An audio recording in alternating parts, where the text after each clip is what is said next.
சட்டமன்ற தேர்தலையொட்டி தொகுதி வாரியாக மக்களின் கருத்துக்கள் மற்றும் கோரிக்கைகளை புதிய தலைமுறை கேட்டறிந்து வருகிறது. அதன்படி சென்னை எழும்பூர் பகுதியில் மக்களுடன் புதிய தலைமுறை நிகழ்ச்சி நடைபெற்று வருகிறது. விவரங்களோடு இணைந்திருக்கிறார் செய்தியாளர் வீரகுமார். அவரோடு பேசலாம்.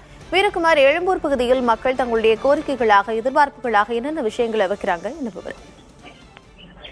கார்த்திகா, 2026 தேர்தல் ஜனநாயக திருவிழாவை புதிய தலைமுறை தொலைக்காட்சி தொடர்ச்சியாக தேர்தல் தேதி அறிவித்ததிலிருந்து தமிழ்நாடு முழுவதும் இருக்கக்கூடிய சட்டமன்ற தொகுதிகளில் மாவட்ட வாரியாக இந்த மக்களுடன் புதிய தலைமுறை எனும் நிகழ்ச்சியை நடத்தி வருகிறார்கள். இந்த மக்களுடன் புதிய தலைமுறை நிகழ்ச்சி அந்தந்த தொகுதிகளுக்கு சென்று அந்தந்த தொகுதிகளில் மக்களுக்கான வளர்ச்சிகள், அங்கு தேவைப்படக்கூடிய பிரதான கோரிக்கைகள், அங்கு என்னென்ன மாற்றங்கள் கொண்டு வரப்பட வேண்டும் என்பது குறித்த மக்களுடைய கருத்துக்களை நேரடியாக எடுத்து அந்த கருத்துக்களை ஒளிபரப்பி அடுத்து வரக்கூடிய ஆட்சியாளர்களுக்கு, அங்கு களத்தில் காணக்கூடிய வேட்பாளர்களுக்கு எடுத்து கூறக்கூடிய வகையில ஒரு பாலமாக, மக்களுக்கும் ஆட்சியாளர்களுக்குமான ஒரு பாலமாக நிகழ்ச்சியை நடத்தி வருகிறது இந்த தேர்தல் ஜனநாயக திருவிழாவில்.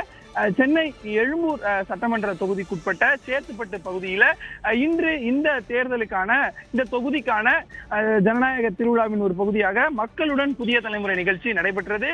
இந்த நிகழ்ச்சியில பல்வேறு எழும்பூர் பகுதியை சுற்றி இருக்கக்கூடிய பல்வேறு பகுதிகளில் இருந்து பலதரப்பட்ட மக்கள் கலந்து கொண்டு தங்களுடைய பிரதான பிரச்சனைகள், இங்கு தீர்க்கப்பட வேண்டிய கோரிக்கைகள், நீண்ட நாட்களாக தீர்க்கப்படாமல் இருக்கக்கூடியவை, இங்கு கடந்த ஆட்சிகள்ல கொண்டு வரப்பட்ட வளர்ச்சி திட்டங்கள், இதன் மூலம் வளர்ச்சி அடைந்த பயன்கள் உள்ளிட்டவை குறித்தெல்லாம் நம்மிடம் தெரிவித்தார்கள். இதன் மூலமாக இந்த மக்களுக்கு தீர்க்கப்படாத கோரிக்கைகள், அவர்களுக்கு வேண்டிய வளர்ச்சி திட்டங்கள் அரசுக்கும் அடுத்து வரக்கூடிய ஆட்சியாளர்களுக்கும், இப்போது இந்த தொகுதியில களம் காணக்கூடிய வேட்பாளர்களுக்கும் இவர்களுடைய கோரிக்கைகள், குறைகளை எடுத்து கூறக்கூடிய வகையிலான ஒரு அரசியல் பாலம் நிகழ்ச்சியாக இந்த நிகழ்ச்சி அமைத்திருந்தது. பல்வேறு மக்களும் தங்களுடைய கோரிக்கைகள், குறைகளை இதில் கலந்து கொண்டு ஆர்வத்தோடு தெரிவித்திருந்தார்கள்.